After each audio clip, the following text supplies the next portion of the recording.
오늘 점심 짜장면이 너무 맛있었습니다. 아주 일품이었습니다. 날씨도 더우니까 주일날 점심 메뉴를 좀 간소하게 간단한 걸로 좀 하셔도 7월 8월을 말입니다. 오늘 짜장면 먹었으면 다음 주에는 카레를 한다든지 이렇게 좀 쉬운 걸로 그렇게 하시면 되고, 52주를 짜장면 해달라는 얘기는 절대 아니니까 그 오해는 하지 마시고, 한여름 무더위 어찌 보면 주방에서 일하시는 분들이 얼마나 힘듭니까? 불 앞에서 이런저런 요리한다는 것 자체가. 오늘 점심 짜장면은 참 맛있게 먹었고요. 하여튼 다음 주에도 또 여러분들이 수고해 주시길 바라고, 우리 옆 사람과 다시 한번 인사합시다. 눈에 힘 한번 줍시다. 이거 눈꺼풀 이거 가벼운 건데 이거 내려오는 걸 천하도 못 이길, 좀 이겨내시고 들었으면 좋겠습니다. 먼저 어제 있었던 이야기를 먼저 드리고 말씀을 좀 잠깐 전하겠습니다. 어제 오후에 5시 반에 둔덕에 있는 시티파크에서 우리 허동배 집사님하고 김현석 권사님 손주 루인이 돌감사 예배가 있었어요. 그래서 제가 그 예배 인도하러 나가는 길에 목양실 앞에서 막 화장실 앞쪽에서 우리 준하가 다혜를 데리고 이렇게 오더라고요. 목양실 쪽으로. 둘 분위기가 좀 심상치가 않아서 준하한테 왜 그냐 그랬더니, 다혜가 우리 최평기 집사님 그 두 딸들과 막내 건아랑 수아랑 주아랑 걔네들 보고 새끼라고 했다는 거예요. 새끼라고 했다는 거예요. 그래서 준하가 그걸 듣고 귀에 거슬러서 이러면 안 되겠다 싶어가지고 이제 다혜를 좀 가르치려고, 그러면 안 된다라고 가르치려고 다혜를 데리고 오는 길에 이제 저는 이제 돌예배 드리러 나가는 길에 집사람이랑 같이 만난 거예요. 준하가 그 상황 얘기를 하더라고요. 저도 그 얘기만 듣고 기분이 몹시 안 좋아가지고 다혜한테 그랬어요. 다혜야, 왜 그런 말을 하냐? 그런 말 쓰면 안 돼. 그러면서 너 오늘 저녁에 아빠랑 같이 얘기 좀 하자. 그럼 인상 한번 딱 쓰고 간단하게, 험한 인상 아니고 살짝 긴장만 주고, 아빠는 예배 드리러 가야 되니까. 그러면서 준하한테 부탁을 했어요. 네가 알아듣게 얘기해라. 그러고 이제 저희들은 이제 돌감사 예배 드리고 나중에 이제 돌아왔어요. 그리고 이제 저녁에 이제 목양실에서 세 식구가 창조창업인 아파트에 사니까 제가 좀 애들을 엄하게 키운 편이거든요.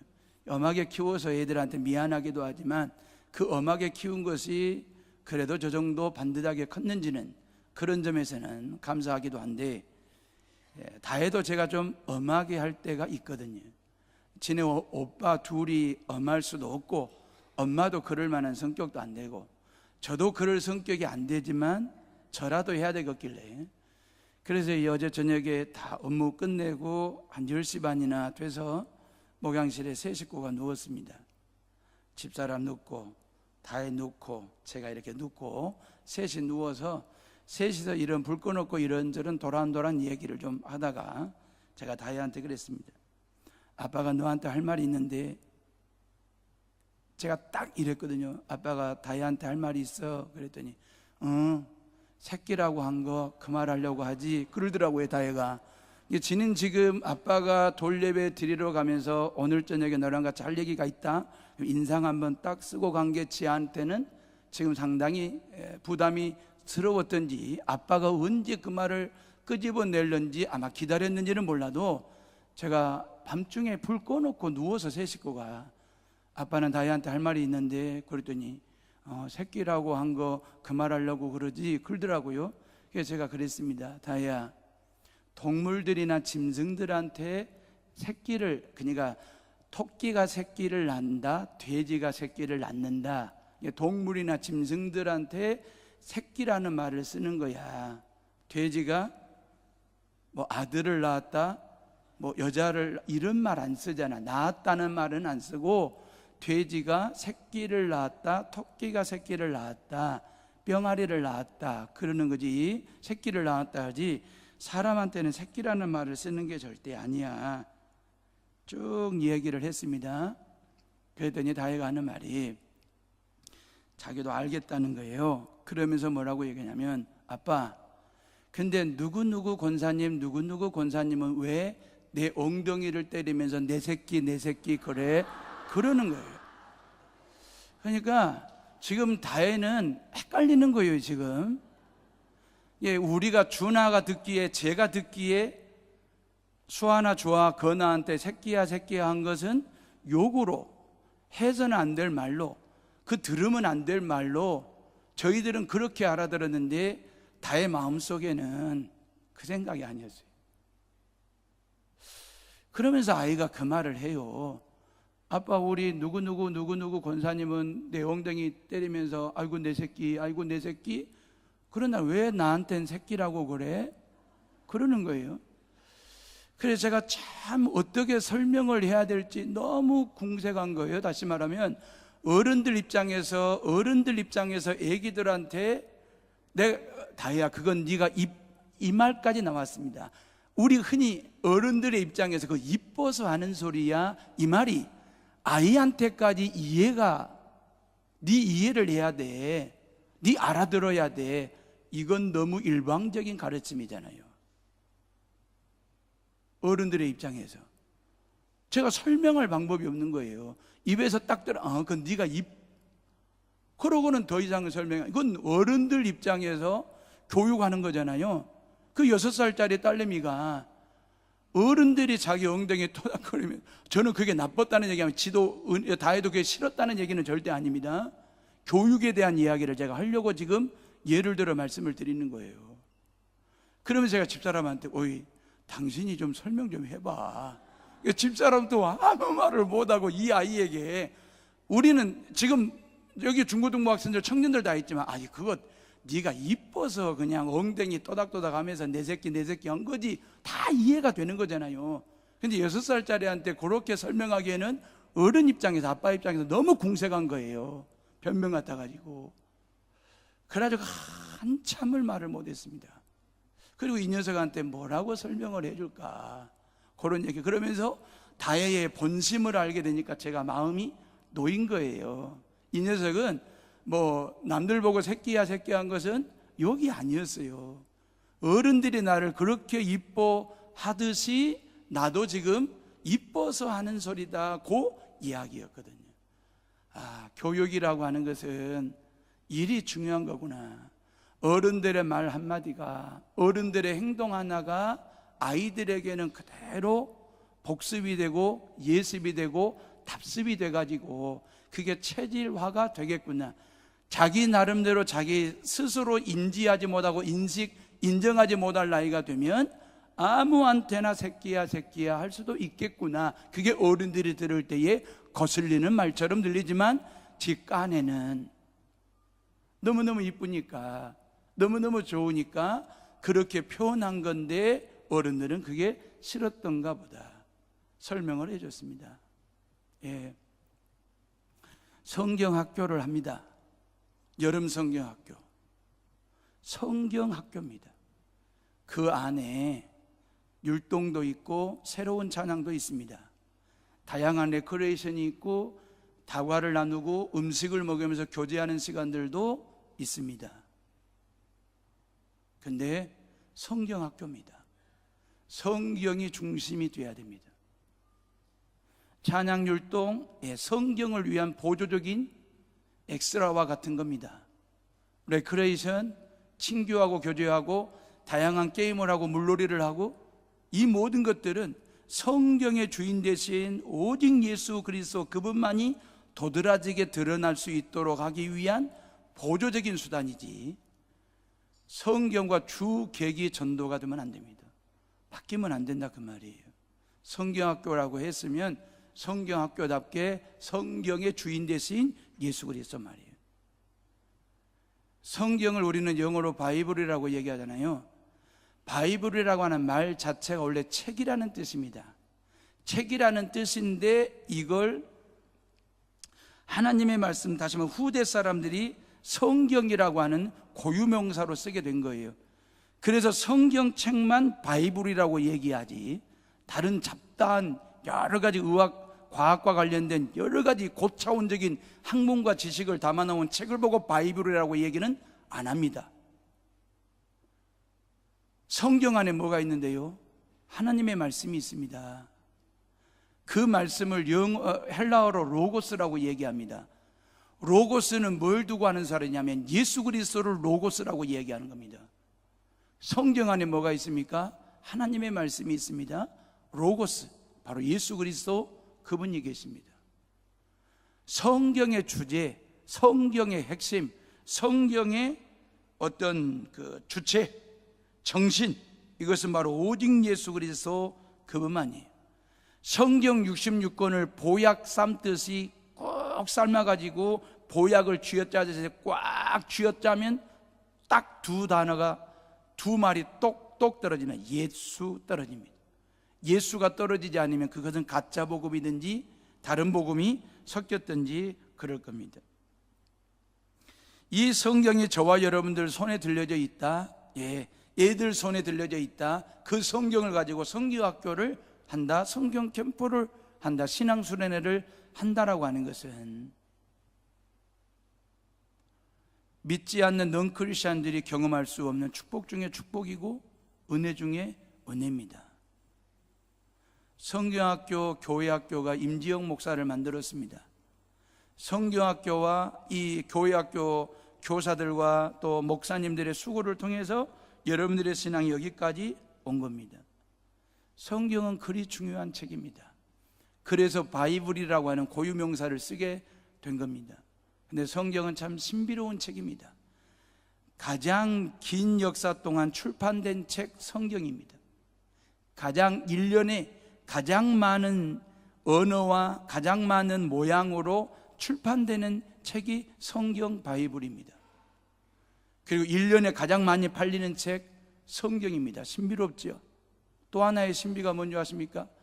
가장 많이 안 읽는 책이 성경입니다. 이게 또 신비로운 거예요. 성경이 왜 중요하냐? 그것은 우리에게 교훈을 주기 때문에 그렇습니다. 로마서 15장 4절에 보면 이 성경은 교훈을 위하여 기록된 것이니 우리로 하여금 인내로 또는 성경의 위로로 소망을 가지게 하려 함이니라 그랬어요. 성경은 교훈을 위하여 기록된 것이다 그랬어요.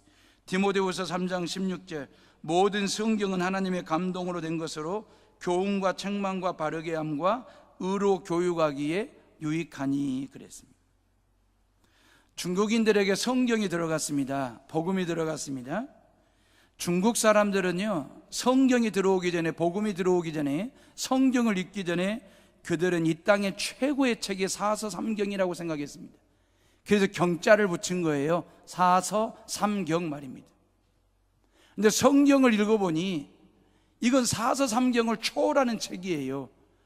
그래서 중국 사람들이 한문으로 번역한 게 성경, 거룩할 성자에 공경할 경자를 쓴 거예요. 이 책은 이건 거룩한 책이고 공경해야 될 책, 사서삼경을 뛰어넘는 책이다 해가지고 영어의 바이블을 한문으로 성경 그렇게 해석을 한 거예요. 이 중국 성경이 일본으로 들어갔습니다. 일본 사람들이 복음을 접하게 되었습니다. 일본 사람들이 바이블을 통하여 하나님의 말씀을 읽다가 중국 사람들은 성경이라고 번역을 했으니까 우리도 성경이라고 번역하는 건 자존심 상하다. 그래가지고 일본 기독교인들이 성서라고 얘기를 한 거예요. 글서자를 붙여가지고. 근데 성경보다는 성서라는 말에 좀 더 하위 개념이죠. 한자적인 해석은 그렇습니다. 이제 우리는 이걸 다 혼용해서 쓰죠. 성서라고도 말하고 성경이라고도 말하기도 하고 그렇습니다만 이 성경이 말이에요, 나라를 바꿔놓습니다. 백성들에게 엄청난 큰 귀한 교훈을 가져다주는 책이 되는 겁니다. 성경이 왜 유익하냐? 왜 성경을 읽어야 되느냐? 성경 암송해야 될 이유가 뭐냐? 성경을 통해서 설교를 드려야 되고 성경을 배워야 되고 성경을 가르쳐야 되는 이유는 성경 안에 교훈이 있어요. 가르침이 있어요. 교훈해도 깨닫지를 못하면 성경 안에 책망이 있더라 그랬어요. 이 하나님의 말씀은 교훈과 책망과 바르게 함과 의로 교육하기에 유익하니 그랬잖아요. 교훈함에도 불구하고 교훈을 받아들이지 못하고 깨우치지를 못하면 하나님께서 책망하는 말씀이 하나님 성경 안에 있습니다. 성경을 통해서 교훈을 받고 성경을 통해서 교육을 받으면 사람의 생각이 달라져요. 행동이 달라져요. 삶이 달라져요. 인생관이 달라지는 거예요. 그래서 성경을 배워야 되고 가르쳐야 될 필요가 있다라고 하는 것입니다. 성경이 그랬잖아요. 하나님의 사람으로 온전하게 하며 그랬어요. 모든 선한 일을 행할 능력을 갖추게 하려 함이니라. 이 성경의 능력이 뭐냐? 사람으로 인하여 온전하게 하며 그랬어요. 모든 선한 일을 행할 능력을 갖추게 하는 게 뭐냐? 바이블이다 그 말이에요. 여기서 온전하게 그 말은 헬라어로 아르티오스 그러거든요. 이 아르티오스라고 하는 말은 하나님의 사람으로 완전히 적합하게 만들어지는 것이 오직 성경뿐이다 그 말이거든요. 하나님의 사람으로 완전해지는, 온전해지는 그런 교훈이 성경 안에 있습니다. 우리가 잘 아는 이 성경은 말이에요. 또 하나, 두 번째는 우리에게 변화를 가져다 줍니다. 성경을 읽거나 성경을 듣거나 성경대로 살면 우리의 변화를 가져다 주는 게 성경입니다. 히브리서 4장 12절에 보면 하나님의 말씀은 살아있고 활력이 있어 좌우의 날선 어떤 것보다도 더 예리하여 혼과 영과 및 관절과 골수를 찔러 쪼개기까지 하며 또 마음의 생각과 뜻을 판단한다 그랬잖아요. 살아있다는 말은 생명력이 있다는 말이잖아요. 활력이 있다는 말은 힘이 있다는 말이잖아요. 하나님의 말씀은 살아있습니다. 하나님의 말씀은 힘이 있습니다. 할렐루야. 하나님의 말씀은 생명이 있고 좌우의 날선 어떤 것보다도 예리합니다. 양날의 칼보다도 더 날카롭습니다. 사람의 마음을 꿰뚫는 능력이 있습니다. 그래서 이 하나님의 말씀은 우리의 잘못된 생각을 칼질하듯이 썰어냅니다. 잘못된 삶을 잘라냅니다. 그럴 만한 힘과 그럴 만한 생명력과 그럴 만한 능력이 이 하나님의 말씀 속에 있다 그 말이에요. 우리의 심령 골수를 찔러 영과 혼과 및 관절과 골수를 찔러 쪼개고도 남는 놀라운 말씀의 능력, 은혜가 이 말씀 속에 있다 그 말이에요. 그렇기 때문에 하나님의 말씀을 가까이 하고 하나님의 말씀대로 살면 우리의 영적인 체질이 바뀌어요. 영적인 체질이 바뀌어요. 이게 변화의 힘입니다. 사람이 사람을 변화시키든가요? 남편이 아내를, 아내가 남편을, 부모가 자식을, 부모가 자식을 변화시킬 수 있든가요? 아닙니다. 결코 쉽지 않습니다. 근데 하나님의 말씀이 들어가면 그 말씀이 그의 혼과 영과 관절과 골수를 찔러 쪼개고도 남는 능력이 있기 때문에 그 말씀이 사람을 변화시키더라고요. 그 말씀이 나라와 민족을 바꾸어 놓더라라고 하는 것입니다. 김익두 목사가 누군지는 잘 아시죠? 평양에 제일 가는 한반도의 깡패 말입니다. 한국인 최초 7명의 목사가 됐는데 그 김익두 목사가 말입니다. 평양과 서울을 오고 가고 하면서 이 대한민국의 조선 땅의 최고의 주먹제비 깡패였습니다. 그리고 모든 선교사님들을 상대로 해서 돌팔매질하고, 그래서 선교사님들의 얼굴을 터지게 하고 이런저런 상처 내고, 그러고 도망을 치고 교회에 불을 지르고 선교사님들 잡아다가 패고 이랬던 김익두가 그 선교사님을 통해서 예수를 영접하게 됩니다. 그의 마음속에 말씀이 들어가기 시작했습니다. 그가 복음을 접하기 시작이 되었습니다. 그래가지고 하나님의 사람이 되었어요. 그리고 전도 활동하는 사람이 되었습니다. 어느 날 친구가 찾아와서 익두야, 술 한잔하러 가자. 그리고 익두의 손을 끄집어 당겨서 술집으로 가자고 막 그랬는데 김익두가 하는 말이에요. 야, 나는 요즘 술, 담배 끊으려고 약을 먹고 있다. 나는 절대 술 먹으러 가면 안 된다. 그냥 친구가 늘 뭔 약을 먹길래 그러냐 그러니까 나는 신약하고 구약을 먹고 있어 그러더라는 거예요. 아닌 게 아니라 김익두 그 깡패의 마음속의 삶 가운데 하나님의 말씀 말이에요. 하나님의 말씀을 약을 먹듯이 신약과 구약을 먹었더니 그의 인생관이 달라지게 됐습니다. 영적으로 체질 개선이 이루어진 사람이 되었습니다. 변화가 일어났습니다. 우리나라 대통령들은 대통령 취임식 할 때에 대법원장 앞에서 헌법 조문 있잖아요. 헌법책 위에다가 대통령의 선을 얹고 대법원장 앞에서 선서를 합니다. 이 헌법대로 나라와 이 백성들을 통치하고 다스리겠다라고 선서를 하잖아요. 미국은 그리하지 않습니다. 미국은 성경책 위에 손을 얹고 모든 대통령들이 이 하나님의 말씀으로 이 나라와 이 민족을 다스리겠습니다 라고 하나님 앞에서 선서를 합니다.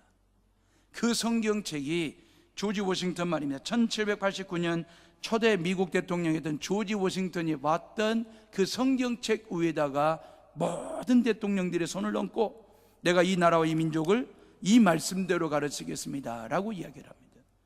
대한민국은 법대로 통치하겠다고 해놓고도 대통령을 비롯한 모든 위정자들이 법대로 살지 않아서 얼병난 나라가 되고 있고, 미국은 그래도 어찌됐든지 간에 하나님 말씀 위에 손을 얹고 말씀대로 가르치겠다라고 다스리겠다라고 애써 하는 그 나라의 모습 말입니다.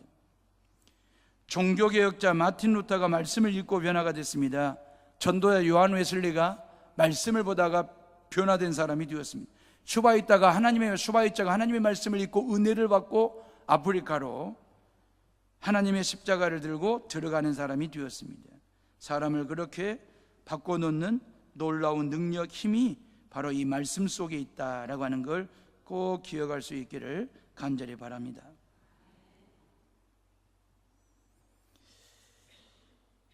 캠벨 모건이라는 사람이 있어요. 이 사람은 성경 주석자이고 설교자이거든요.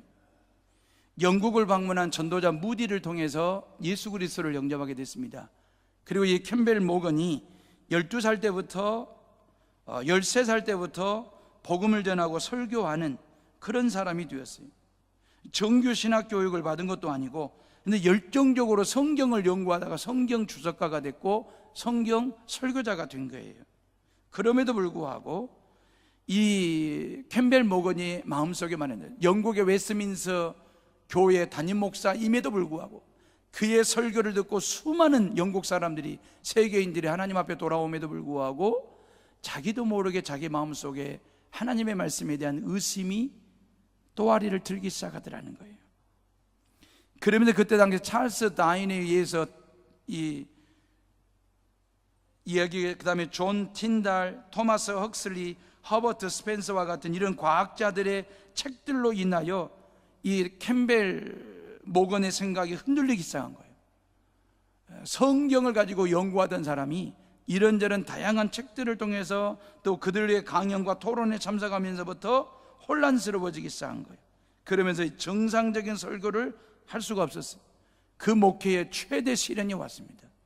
그때 캠벨 모건은 교회 앞에 잠깐 휴직서를 내고 내가 오직 다시 하나님 말씀으로 돌아가겠다고 생각하고 하나님의 말씀을 깊이 있게 묵상하고 읽기 위해서 일단 목회직을 휴무를 하고 이제 성경 정독하고 탐독을 하고 연구를 하고 글을 쓰는 일들을 쭉 했습니다. 오랜 기간 동안. 그러니까 하나님의 말씀 속에 자기를 푹 집어넣어 가지고 소금에 간을 베이듯이 쪄리듯이 그렇게 자기 자신을 하나님의 말씀 속에 깊이 집어넣고 하나님의 말씀을 깊이 묵상했더니 어느 날 모건이 말이에요, 자신도 모르게 한마디를 크게 외쳤습니다. 드디어 성경이 나를 발견했다 그랬어요. 드디어 성경이 나를 발견했다. 많은 사람들이 내가 성경 발견하려고 하거든요. 많은 목사들이, 많은 성경 주석가들이, 많은 교회학교 교사들이 자기가 성경을 발견하려고 그래요. 성경을 발견한 것 가지고 자기가 발견한 성경을 애들에게 먹이려고 하고 성도들에게 선포하려고 하는 것입니다. 그런데 찰스 모건이 깨달은 게 뭡니까? 드디어 성경이 나를 발견했다 그랬어요. 성경이 나를 발견했다. 예, 이게 저와 여러분들의 신앙이 꺾이지 않고 쓰러지지 아니하고 오직 하나님을 향하여 건강한 신앙으로 믿음 위에 반석 위에 든든하게 세워질 수 있는 비결이 뭐냐? 내가 성경을 발견하는 게 아니라 성경이 나를 발견했다는 사실을 우리가 믿고 고백하는 것입니다.